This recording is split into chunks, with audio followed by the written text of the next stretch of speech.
quero que você, por gentileza, abra a sua Bíblia no livro de Êxodo, o segundo livro da Bíblia. O primeiro é Gênesis, o segundo é Êxodo, capítulo 14. Nós vamos ler a partir do versículo 11. Uma palavra de fé, uma palavra de ânimo, uma palavra de edificação para nós. Nós estamos enfrentando dias difíceis.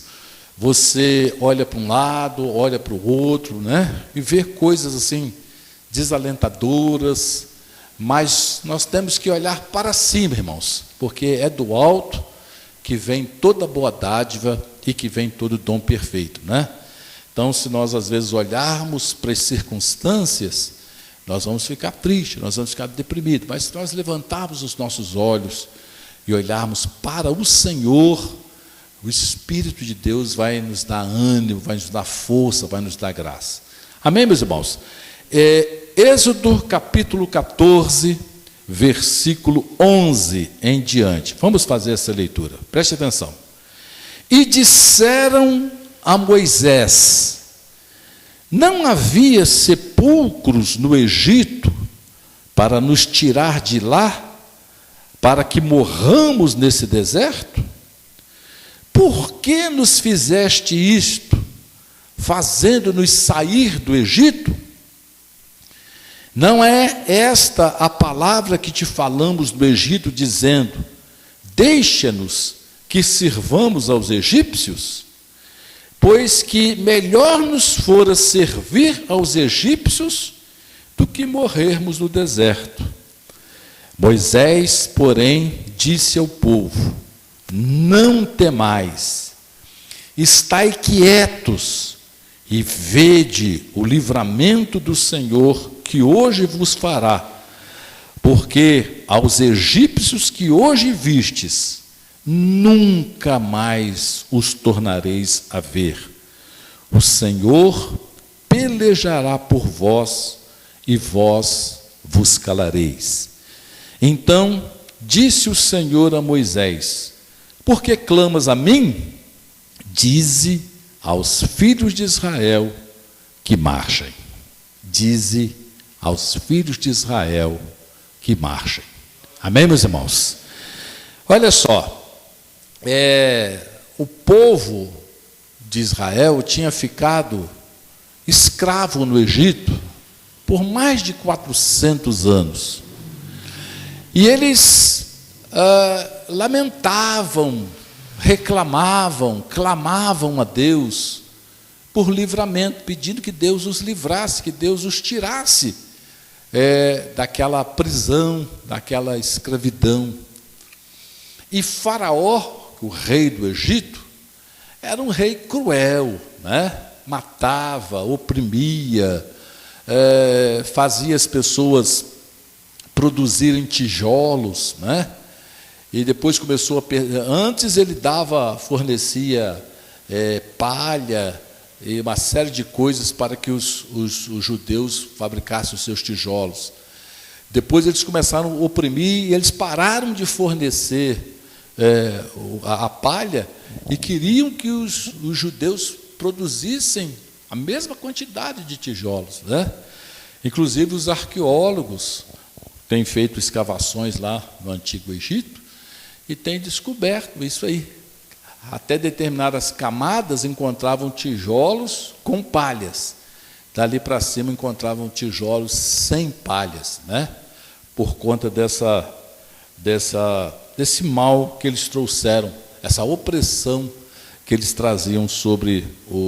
trouxeram sobre os judeus. Então eles estavam lá mais de 400 anos, irmãos. 4 séculos, um pouco mais do que isso, escravos. Eles começaram a clamar, a pedir que Deus tivesse misericórdia deles, e Deus interviu e enviou Moisés de uma maneira assim toda maravilhosa, toda sobrenatural. E agora Moisés tira aquele povo de lá, né? Tira aquele povo, e o povo sai do Egito. E ainda era um povo desorganizado, era um povo que estava há 400 anos escravizado. Então era um bando de escravos que saiu do Egito sob a liderança de Moisés, né? E era muita gente. Os teólogos creem que era um número de mais ou menos 3 milhões de pessoas. Lá no livro de Números diz que só homens eram 600 mil homens. 600 mil homens, fora as mulheres e as crianças. Então, somando tudo, era um grupo de mais de 3 milhões de pessoas. E Deus, então, tira esse povo imenso do Egito. Além das pessoas, tinha os animais, milhares e milhares de animais, né? Muitas espécies de animais. Então, é uma coisa assim muito grande, não foi um grupinho pequeno de pessoas, é um número imenso. E tudo isso sob a liderança de um homem, de Moisés, né? E agora eles saem do Egito e caminham alguns dias, e agora o rei Faraó reúne todo o seu exército, né? E vai atrás daquele povo no sentido de resgatar, de pegar de volta aquele povo, né? Se arrependeu de ter liberado, porque pensa bem, liberar 600 mil homens que trabalhavam de graça, né? Como é que o rei ia fazer agora? E o rei então ajunta os seus exércitos e parte atrás. E aquele povo que saiu não tinha exército, não tinha armas, né? Povo simples, homens, mulheres, crianças, gado, andavam vagarosamente, não podiam correr, não eram guerreiros, né? Ainda não era uma nação, era um grupo de pessoas. Deus leva eles lá para o Sinai e transforma aquele grupo de pessoas numa nação, organiza aquela nação. E aquele povo, então, agora passa a ser perseguido pelo exército de Faraó. E eles chegam numa situação que, na frente deles estava o Mar Vermelho.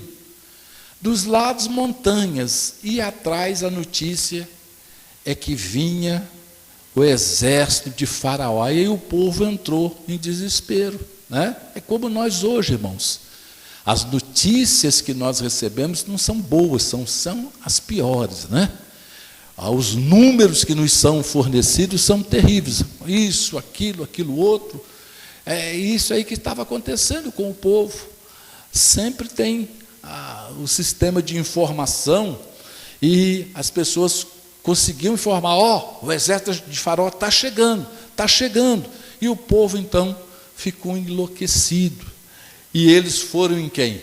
Foram no líder, em Moisés. E eles disseram isso a Moisés, e disseram a Moisés, não haviam sepulcros no Egito para nos tirar de lá, para que nós morramos aqui nesse deserto? Por que você então não nos deixou morrer lá no Egito? Por que você nos tirou de lá para nos matar aqui desse deserto? Né?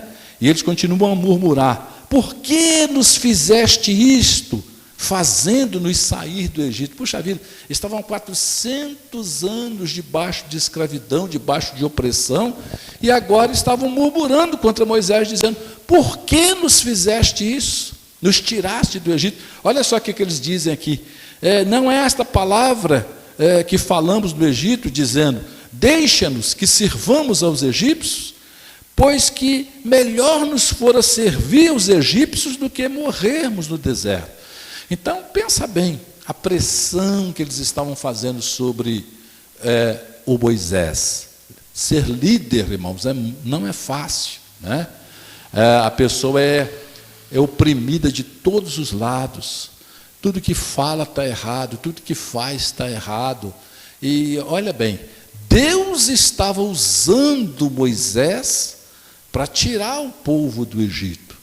E de uma forma assim sobrenatural, miraculosa. E o povo estava dizendo isso aqui para ele. Por que nos fizeste isto, fazendo-nos sair do Egito? Né? Não havia sepulcros lá? Nós não poderíamos ter morrido lá, já que era para morrer, que morrêssemos lá então. Era isso que eles estavam dizendo a Moisés. Né? E hoje também nós estamos vendo isso, irmãos. Nós estamos vendo aí o sistema de informação que nós temos, a mídia, né? Bombardeando todos os dias com as mais terríveis notícias. Não que não sejam notícias verdadeiras, né? Mas é um bombardeio diário que nós recebemos. Número disso, de mortos, número daquilo. Então isso traz o quê? Um desespero para as pessoas. As pessoas começam a ficar assim, perderem a fé, perderem a esperança, perderem a alegria. Esperança é uma coisa muito tremenda, irmãos. Ninguém consegue viver sem esperança. Nós precisamos de ter esperança para nós podermos viver, né? Se a pessoa perder a esperança, perder a expectativa, ela esmorece, ela não quer mais viver, né? Ela entrega os pontos.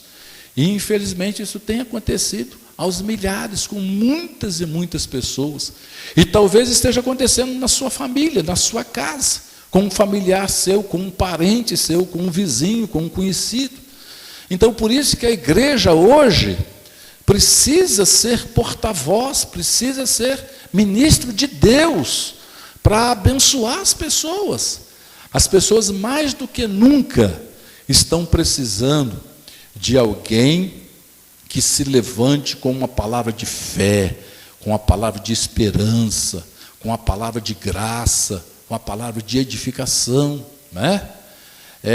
Eu vi um tempo atrás uma foto que me alegrou muito, de uma senhora que mora numa cidade aqui, uns 200 quilômetros aqui de Juiz de Fora, e essa senhora estava toda feliz, toda alegre, estava se batizando, né? E agora, uns dias atrás, eu vi uma foto daquela senhora, mas uma senhora tão triste, assim, eu me incomodei com aquilo, mandei uma mensagem para ela: o que está acontecendo? Por que a pessoa está tão triste assim? Falei: realmente, pastor, estou tendo os problemas, isso, aquilo. Então as pessoas estão assim, estão murchando, porque o que elas estão vendo, o que elas estão ouvindo, são coisas terríveis. Então nós precisamos de nos levantar enquanto igreja, para transmitir uma palavra positiva, uma palavra de fé, uma palavra de graça. E não é uma palavra mentirosa, é uma palavra verdadeira, porque o Espírito Santo de Deus tem essa palavra para nós. Mas você pode dizer assim: pastor, eu estou precisando para mim, como é que eu vou dar para o irmão? Mas Deus é glorioso, Ele tem para nós e tem para abençoar as outras pessoas. Amém, meus irmãos? Ele tem para nós. Você já parou para pensar como que nosso Deus ele é farto, né? Já pensou quantos milhões de litros de água quando cai numa chuva? Já pensou se Deus desse uma chuva com meio litro d'água só? Misericórdia, né? São milhões e milhões de litros d'água.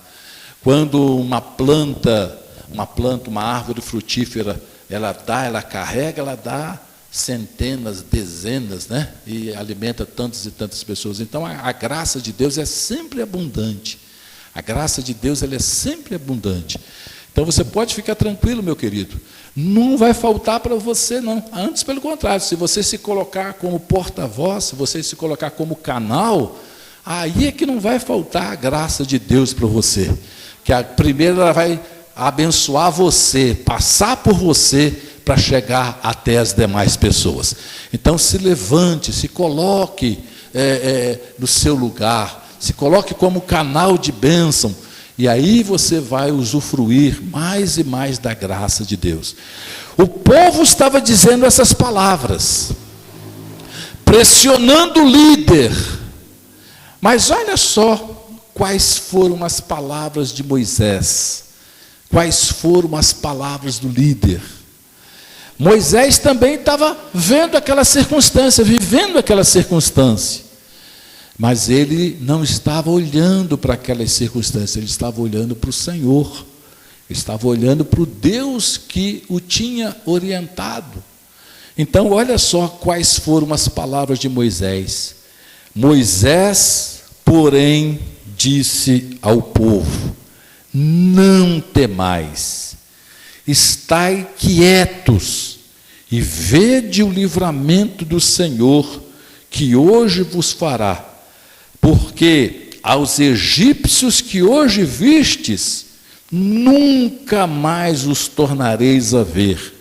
O Senhor pelejará por vós, e vós vos calareis. Amém, irmãos?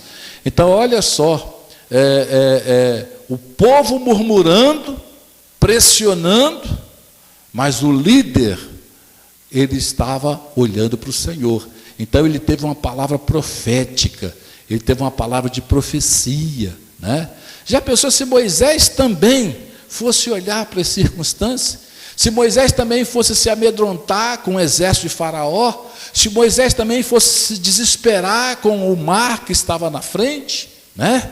Não, irmãos. Ele olhou para o Senhor, ele buscou no Senhor, ele se refugiou no Senhor. E é isso que você, que nós precisamos fazer. Se nós olharmos para as circunstâncias, nós vamos nos desesperarmos. Mas nós temos que olhar para aquele que nos dá esperança, para aquele que nos dá graça, para aquele que tem a bênção que nós estamos precisando. Moisés tirou os olhos das circunstâncias, tirou os olhos do mar, tirou os olhos do exército e olhou para o Senhor. E o Espírito Santo de Deus pôs uma palavra de vida nos seus lábios, pôs uma palavra de poder, uma palavra de autoridade, uma palavra de graça. E essa palavra de vida, de graça, de poder, de autoridade que Deus quer colocar no meu coração, no seu coração, no coração de cada um de nós, para que nós, enquanto igreja do Senhor Jesus, possamos levar para as pessoas que estão lá tristes, abatidas, cabisbaixo. Amém, meus irmãos?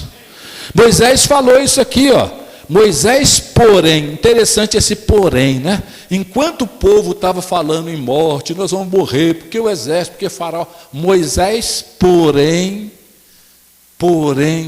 falou diferente, falou totalmente ao contrário do que estava sendo falado, do que estava sendo dito.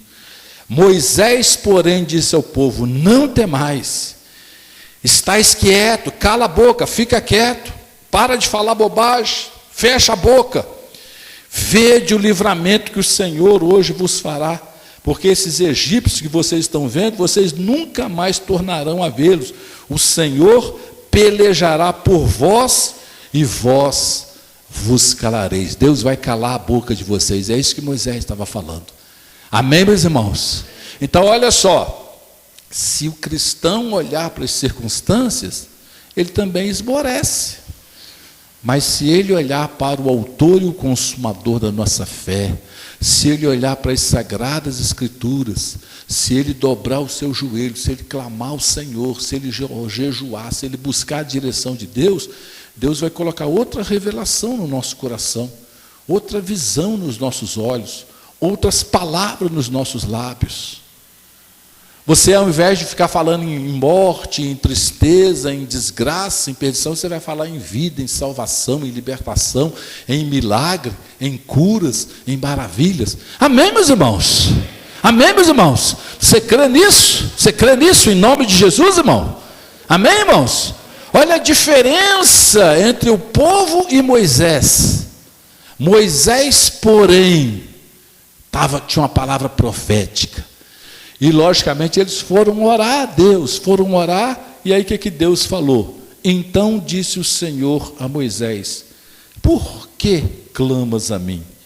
Dize aos filhos de Israel que marchem. Foram orar, murmurar, reclamar, e Deus falou: mas por que vocês estão orando? Vai marchar. Aqui nós vemos 3 situações diferentes, 3 palavras diferentes. O povo, Moisés e Deus. O povo murmurando, reclamando: vamos morrer, o Faraó está chegando, o mar está na nossa frente. Isso que o povo estava falando e fazendo. Moisés olhando para Deus, crendo no milagre, crendo na maravilha. E Deus: diga ao meu povo que marche. Amém, meus irmãos? Amém, meus irmãos? Hoje também é a mesma coisa, irmãos. Nós estamos vendo aí a maioria das pessoas também tristes, abatidas, reclamando, né? Ah, meu Deus, como é que vai ser?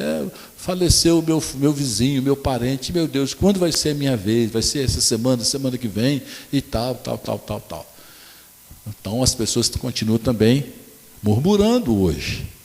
Hoje, os Moisés dos dias atuais, os pastores, os pregadores, os líderes espirituais, estão profetizando a palavra de Deus, estão pregando a palavra de Deus, estão anunciando que Deus é um Deus de milagre, vamos orar, vamos clamar, estão anunciando uma palavra de fé, uma palavra de milagre.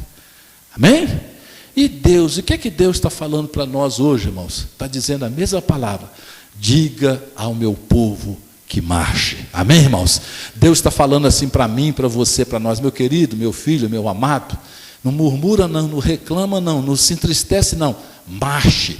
Continue fazendo a minha obra. Continue evangelizando.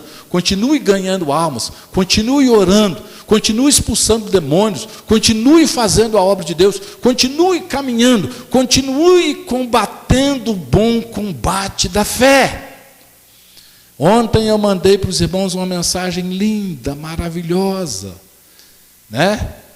Combata o combate da fé. Acho que todos vocês receberam isso. Combata o combate da fé. Amém? E o texto que eu mandei para os irmãos, na Bíblia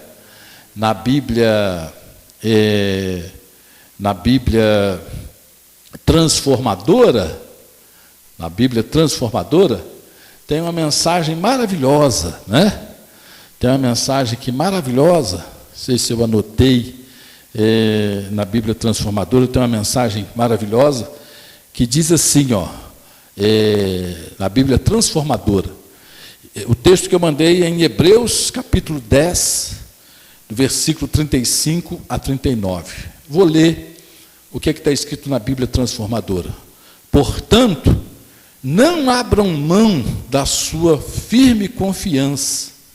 Lembrem-se da grande recompensa que ela lhes traz. Vocês precisam perseverar, a fim de que, depois de terem feito a vontade de Deus, recebam tudo o que Ele lhes prometeu, pois em breve virá aquele que está para vir, não se atrasará. Meu justo viverá pela fé, e se ele se afastar, porém, não me agradarei dele. Mas nós não somos daqueles que se afastam para a própria perdição. Somos de fé, cuja alma é preservada. Amém, meus irmãos? Então, esse texto na Bíblia Transformadora é lindo, é maravilhoso, é uma palavra de ânimo, uma palavra de fé, uma palavra de exortação a nós marcharmos. Diga ao meu povo que ele marche. Deus quer que você continue marchando, irmãos, pela fé, no poder do nome do Senhor Jesus, na unção do Espírito Santo de Deus. Nós não estamos negando, nem fechando os olhos para a realidade que está em volta de nós, que é uma realidade dura, né? Nós estamos vendo, estamos vivendo isso, estamos aqui, temos que tomar todos os cuidados, todas as prevenções, temos que fazer tudo o que precisa ser feito, né? Estamos aí usando máscara, o álcool em gel, estamos nos preparando para tomar as vacinas, estamos tomando todos os cuidados e tal, tudo direitinho, né? Estamos lamentando os números terríveis que estão acontecendo, estamos sofrendo com pessoas próximas de nós que têm sido acometidas do mal, mas a nossa fé, o nosso ânimo, a nossa disposição espiritual, a nossa crença, ela tem que estar fortalecida no Senhor, ela tem que estar alicerçada no Senhor. Nós não podemos esmorecer espiritualmente, né? A palavra de Deus fala em provações, a palavra de Deus fala em tribulações, a palavra de Deus fala em coisas terríveis. Então, que nós possamos estar firmes, irmãos. Alicerce a sua vida espiritual. Busque a Deus, se santifique, se separe do pecado, do mundo, né? Se consagre para Deus, se separe para Deus, sirva para a glória, para o louvor, para a honra do nome do Senhor Jesus. Procure ouvir o que te edifica, procura ver o que edifica, procura deixar entrar no seu coração aquilo que te faz bem para a sua alma. Fica firme na sua fé, não se esvareça. E ajude as pessoas que você percebe que estão ali enfraquecendo. Ore por elas, jejue por elas, abre a Bíblia, seja bênção para as pessoas. Jesus disse que nós somos luz, e a luz tem que resplandecer na hora que as trevas acontecem, né?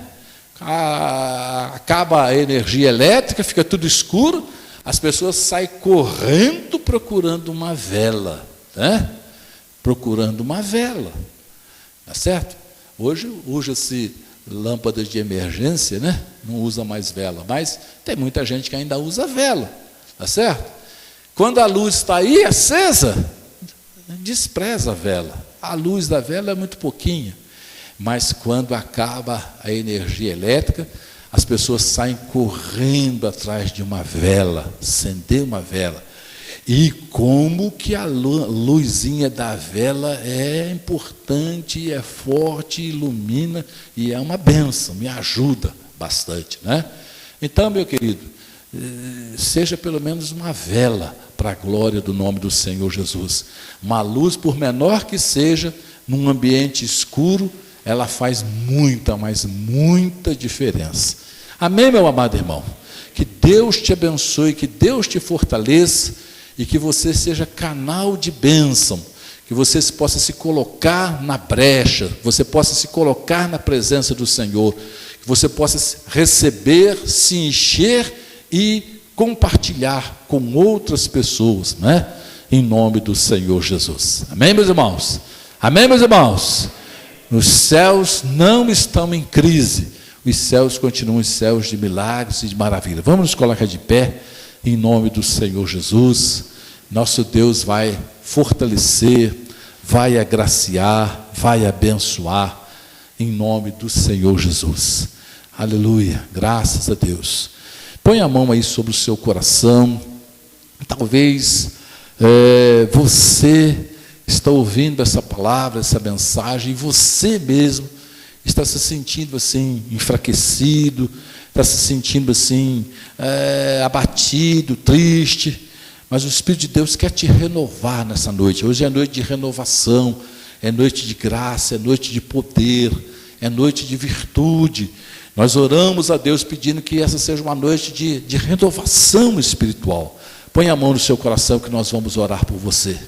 Soberano Senhor Deus Todo-Poderoso, Pai, que o Espírito Santo do Senhor, aquele mesmo Espírito que estava sobre Moisés, que fazia Moisés ver coisas que as pessoas não estavam vendo. As pessoas, meu Deus, estavam vendo só o que era aparente, só o que era físico, só o que era material. E o que era físico, aparente, material, eram coisas terríveis, eram coisas tristes. Eles estavam vendo morte diante deles. Mas Moisés, Senhor, olhando, enxergando pelo Espírito, ele viu saída, ele viu milagres, ele viu vida, ele viu bênção. Então que esse mesmo Espírito Santo que estava sobre a vida de Moisés, que esse mesmo Espírito venha sobre cada um de nós dessa noite, venha sobre a vida de cada um desses amados irmãos, e que esses meus amados irmãos deixem simplesmente de ver coisas materiais diante de seus olhos, deixam simplesmente de ver essa coisa feia, triste, de morte diante de ti, e que eles passem a ver, meu Pai, a ter a visão que o Senhor deu a Moisés, uma visão espiritual. Comecem a ver, meu Deus, um caminho de milagres, aberto pelo poder do Teu Espírito Santo, dos céus até a terra, meu Pai, maior do que o mar, maior do que o exército de Faraó, maior do que as montanhas, maior do que as dificuldades, maior do que o vírus, maior do que tudo que possa acontecer, que possamos ver, meu Pai, um caminho de milagres, uma porta aberta nos céus. Abra, Senhor, os olhos do nosso entendimento, abra os nossos olhos espirituais, para que nós possamos ver a manifestação sobrenatural da Tua glória. Abençoa esse meu irmão, tira todo e qualquer temor, todo e qualquer medo de dentro desse coração, meu Pai, e coloca força, coloca unção, coloca graça, coloca poder, coloca vida, meu Pai, tira a morte e coloca vida. Enche, meu Pai, esse irmão com a sua graça de tal maneira que ele tenha para dar, que ele tenha para contribuir, para distribuir a outras pessoas, em nome de Jesus. Meu Deus, que assim seja, que assim como o Teu Espírito estava sobre a vida de Moisés, e o Teu Espírito esteja sobre nós, em nome do Senhor Jesus, para Seu louvor, para a Sua honra e para a Sua glória. Amém, meus irmãos? Amém? Em nome de Jesus.